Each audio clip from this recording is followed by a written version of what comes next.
Assalamualaikum warahmatullahi wabarakatuh.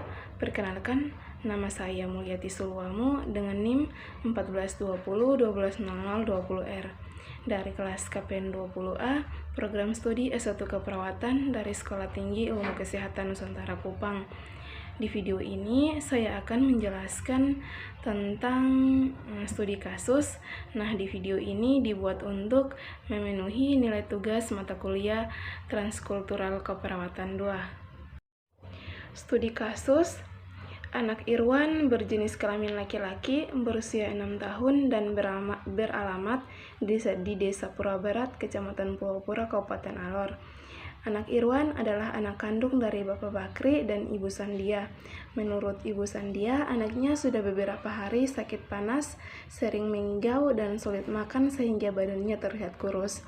Menurut kepercayaan orang tuanya, anaknya panas karena bermain-main di tempat yang angker di sekitar rumahnya. Selanjutnya, orang tua meminta pertolongan di dukun di desanya. Anak Irwan diberi segelas air putih untuk diminum, namun upaya tersebut tidak berhasil. Anak Irwan tidak segera dibawa rumah sakit karena ia takut dan menangis bila berhadapan dengan petugas kesehatan.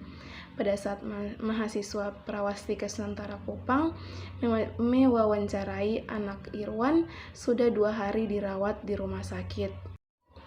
Yang pertama, pengkajian dilakukan oleh mahasiswa Stikes Nusantara Kupang, nama Mulyati Sulwamu dengan saya sendiri, tanggal 25 Juni 2022, tanggal masuk rumah sakit 25 Juni 2022. Kepada pasien anak, nama Irwanda Kamoli, umur 6 tahun.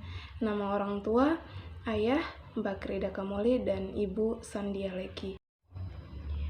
A. Identitas klien, nama lengkap Irwanda Kamoli, nama panggilan dalam keluarga Irwan, umur 6 tahun, tempat dan tanggal lahir Melangwala 15 Oktober 2015, jenis kelamin laki-laki, status anak kandung, tipe keluarga inti, pengambilan keputusan dalam anggota keluarga, Bakri Dakamoli, orang tua, hubungan klien dengan kepala keluarga, anak, kebiasaan yang dilakukan rutin oleh keluarga, bercengkrama dengan keluarga dan tetangga, kegiatan yang dilakukan bersama masyarakat, turut kerja bakti dalam lingkungan.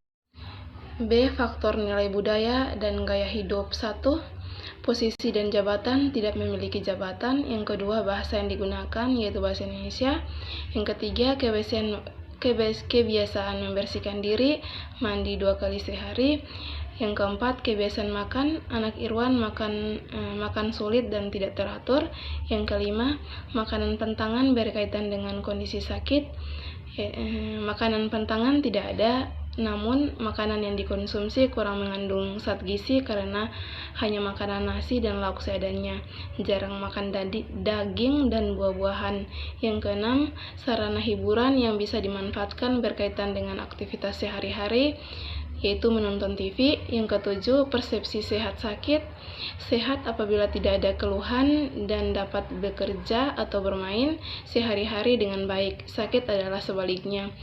Ibu beranggapan bahwa anaknya sakit panas saat ini yang ditandai sering mengigau karena kemasukan roh halus yang berasal dari tempat bermain yang angker. Selain itu, anaknya takut dan menangis bila berhadapan dengan petugas kesehatan. C. Faktor kebijakan dan peraturan rumah sakit yang berlaku. Yang pertama, peraturan dan kebijakan berkenaan dengan jam berkunjung, pagi pukul 11 sampai jam 1, sore pukul 4 sampai jam 6, hari libur pukul 9 sampai jam 2 siang, dan jam 4 sampai jam 6 sore. Yang kedua, jumlah anggota keluarga yang boleh menunggu 1 orang. Yang ketiga, hak dan kewajiban klien yang harus dikontrakkan klien oleh rumah sakit. Hak pasien adalah memperoleh pelayanan kesehatan yang baik dan pengakuan tentang sakitnya. Kewajibannya adalah memperoleh kesembuhan dan tidak menularkan penyakitnya kepada orang lain. Dan yang keempat, cara pembayaran untuk klien yang dirawat yaitu BPJS. D. Faktor ekonomi. Yang pertama, sumber ekonomi yang dimanfaatkan oleh klien yaitu penghasilan orang tua. Yang kedua, tabungan dan patungan antar anggota keluarga tidak ada. Pekerjaan kalian belum bekerja. Sumber biaya pengobatan BPJS, kebiasaan menabung dan jumlahnya dalam sebulan tidak ada. Faktor pendidikan. Yang pertama, latar belakang pendidikan klien, belum bersekolah. Yang kedua, tingkat pendidikan klien belum ada. Yang ketiga, tingkat pendidikan keluarga, sekolah dasar, bapak dan ibu hanya tamat SD. Yang keempat, jenis pendidikan.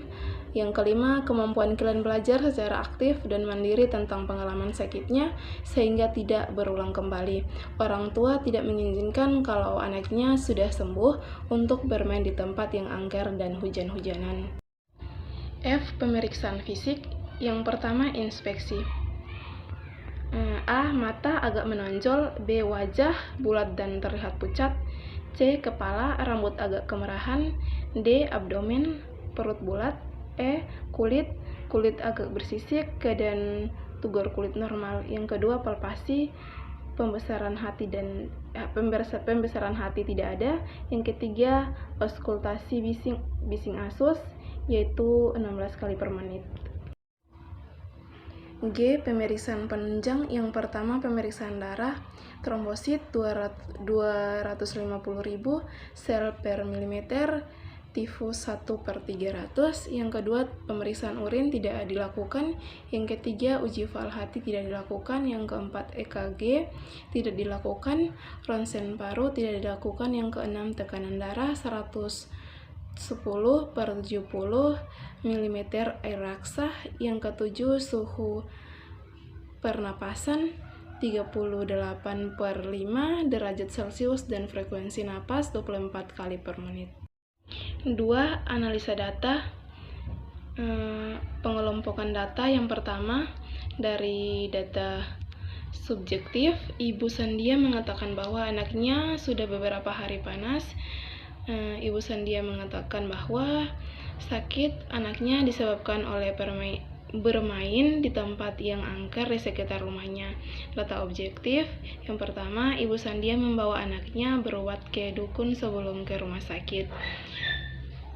Masa ketidakpatutan terhadap pengobatan, etiologi, sistem nilai yang diyakini.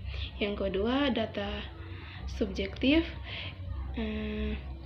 Ibu Sandia mengatakan anaknya sudah beberapa hari panas dan mengigau. Data objektif, suhu tubuh 38,5 derajat Celcius, pemeriksaan lab tifus 1/300, massa hipertermia, etiologi infeksi penyakit. Pengelompokan data yang ketiga, yaitu data subjektif. Ibu Sandia mengatakan bahwa anaknya takut dan menangis bila berhadapan dengan petugas kesehatan.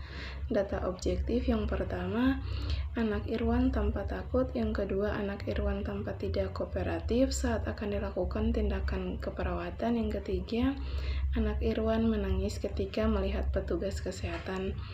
Untuk yang massa, kurang pengetahuan, etiologi, disorientasi sosial.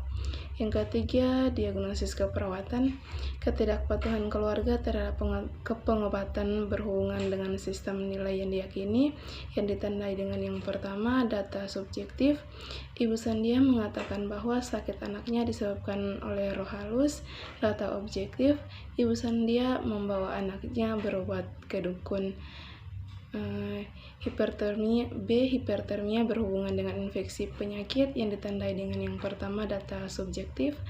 Ibu Sandia mengatakan anaknya sudah beberapa hari panas dan mengigau. Data objektif, suhu tubuh 38,5 derajat Celcius, pemeriksaan lab tifus 1/300.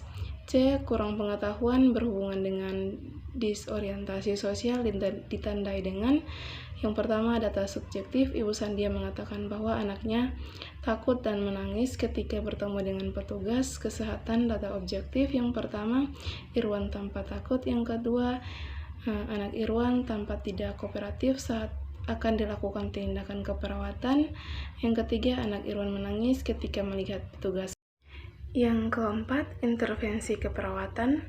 Tujuan dan kriteria hasil yang pertama, setelah pemberian asuhan keperawatan selama 2x24 jam, diharapkan ketidakpatutan terhadap pengobatan dapat berkurang dengan kriteria hasil. Yang kedua, Ibu Sandia tidak beranggapan bahwa sakit panas dan mengigau anaknya bukan karena roh halus. Yang berikut, Ibu Sandia akan membawa anaknya langsung berobat ke petugas atau institusi kesehatan tanpa dibawa ke dukun terlebih dahulu. Yang berikut, jika anaknya sakit, tidak perlu diberi air putih dari dukun. Intervensi yang pertama, lakukan pendekatan pada pasien dan keluarganya. Yang kedua, identifikasi perbedaan konsep antara klien dan perawat. Yang ketiga, bersikap tenang dan jangan terburu-buru saat berinteraksi dengan klien. Yang keempat, diskusi kesenjangan budaya yang dimiliki klien dan perawat. Yang kelima, beri kesempatan pada klien untuk memahami informasi yang diberikan dan pelaksanaannya. Tujuan dan kriteria hasil yang kedua, setelah dilakukan asuhan keperawatan selama 3x24 jam, diharapkan klien dapat mempertahankan suhu tubuh dalam batas normal. Dengan kriteria hasil, Ibu Sandia mengatakan anaknya tidak panas dan tidak mengigau, suhu 37 derajat Celcius. Intervensi yang pertama, pertahankan suhu tubuh dalam keadaan normal. Yang kedua, pantau tanda-tanda vital.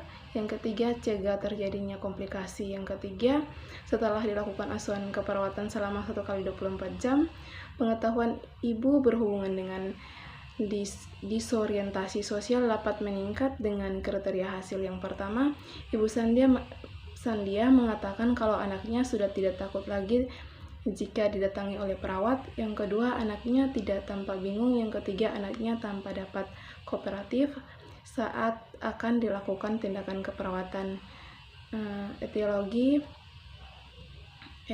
Intervensi yang pertama, lakukan pendekatan pada pasien dan keluarga. Yang kedua, terjemahkan terminologi gejala pasien ke dalam bahasa kesehatan yang dapat dipahami oleh klien dan orang tua. Yang ketiga, berikan informasi pada klien tentang sistem pelayanan kesehatan. Yang keempat, libatkan keluarga dalam perencanaan keperawatan. Yang kelima, lakukan negosiasi yang kesepakatannya berdasarkan pengetahuan biomedis, pandangan klien, dan standar etik apabila konflik tidak terselesaikan.